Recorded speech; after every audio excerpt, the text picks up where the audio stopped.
আপনি যেমন ভূতকে দেখতে পান না, তেমন মিশন চলাকালীন এই বিমানটাকে কেউ দেখতে পায় না। বলা হয়ে থাকে এই বিমান আকাশে ওড়া মানে পৃথিবীর শেষ ঘন্টা বেজে যাওয়া, কারণ এই বিমান তখনই আকাশে উঠবে যখন পৃথিবীকে মুছে ফেলার প্রয়োজন পড়বে। বিশ্বের সব দেশই এই বিমানের ব্যাপারে জানে, কিন্তু তাতে কিচ্ছুই করার নেই। তাহলে আমেরিকা কেন এই বিমান বানিয়েছে?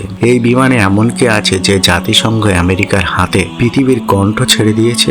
এই বিমান আপনার মাথার উপর দিয়ে উড়ে গেলে আপনি কেবল একটা শব্দ শুনতে পাবেন না, আপনি তাকে দেখতে পাবেন না। বিশ্বের কোনো দেশ উন্নত প্রযুক্তি, স্যাটেলাইট, ক্যামেরা কোনো কিছুই তাকে দেখতে পারবে। তবে ভয়ের ব্যাপার হলো এই বিমান ওড়ার সাথে সাথে চারিদিকে শুধুই সাইরেনের আওয়াজ শুনতে পাবেন, আর দেখবেন লোকজন পাগলের মতো ছোটাছুটি করছে। এই বিমান প্রাথমিকভাবে বেশ কয়েকবার ওড়ানো হয়েছে। এই বিমানটার নাম B-2 স্পিড বোম্বার। এটা শুধু আমেরিকার কাছেই রয়েছে। এই বিমান এত উন্নত প্রযুক্তি ব্যবহার করে তৈরি করা হয়েছে যা পৃথিবীর কোনো বিজ্ঞানীর পক্ষে আবিষ্কার করা সম্ভব নয়।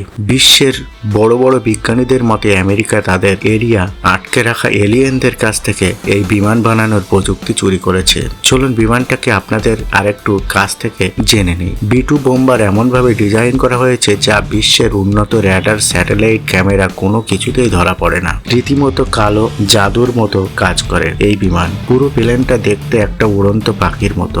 অন্য বিমানের মতো এই বিমানেও কোনো লেজ নেই, কোনো উঁচু অংশ নেই, চারিদিকে একদম সমান। তারপরও এটা এত দ্রুত গতিতে চলতে পারে যে বিশ্বের কোনো বিমান বা কোনো মিসাইলের গতির ধারে কাছে নেই। বিশ্বের অনেক শক্তিশালী দেশ যেমন রাশিয়া, তুরস্ক, ভারত, আরো অনেক দেশ আমেরিকার কাছ থেকে এই বিমান কিনতে চেয়েছে, কিন্তু আমেরিকা এই বিমান বিক্রি করেনি। জানলে অবাক হবেন, পৃথিবীতে এই বিমান মাত্র 23টি মতো রয়েছে, তাও আমেরিকার কাছে। কারণ আমেরিকা বলছে সারা পৃথিবীর জন্য এই বিমানই যথেষ্ট, 23টা। আরো অদ্ভুত বিষয় হলো এই বিমান চালানো পাইলটরা এই বিমানের ব্যাপারে তেমন কিছুই জানে না। মূলত তারা এই বিমান ওড়ায় ঠিকই, কিন্তু সমস্ত কন্ট্রোল থেকে আমেরিকা সরকারের কাছে। তাহলে এই বিমানে কি এমন থাকে? আর একটা আমেরিকা এই বিমান কেন বানিয়েছে? B-2 বিমান একটা বিশাল ফুটবল মাঠের মতো বড় হলেও ভিতরে থাকে মাত্র 2 জন, বাকি পুরোটাই থাকে বোমা। মোটামুটি 18 টন বোমা থাকে এই বিমানে। সোজাভাবে বললে 12 ট্রাক বোমা দিয়ে সাজানো এই বিমান, যার মধ্যে নিউক্লিয়ার বোমাও রয়েছে, যেগুলোর কন্ট্রোল কেবল আমেরিকা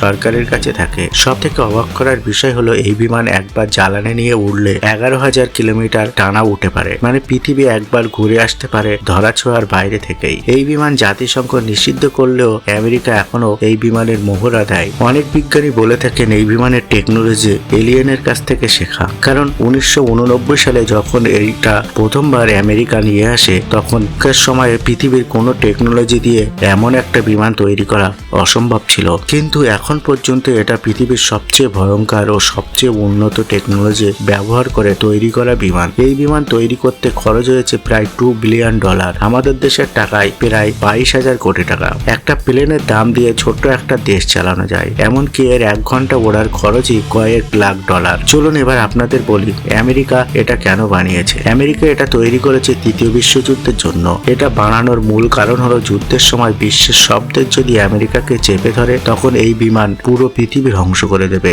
আর ঠিক এ কারণেই বিশ্বের অধিকাংশ দেশ আমেরিকার সাথে যুদ্ধ করতে ভয় পায়, কারণ কেউ চায় না এত দ্রুত পৃথিবী ধ্বংস হয়ে যাক। এমন একটা বিমান তৈরি করা হয়তো ভারত বা পাকিস্তানের পক্ষে কোনোদিনই সম্ভব হবে না। আমেরিকার এসব প্রযুক্তি দেখলে নিজেই বুঝতে পারবেন কেন আমরা আমেরিকার থেকে 100 বছর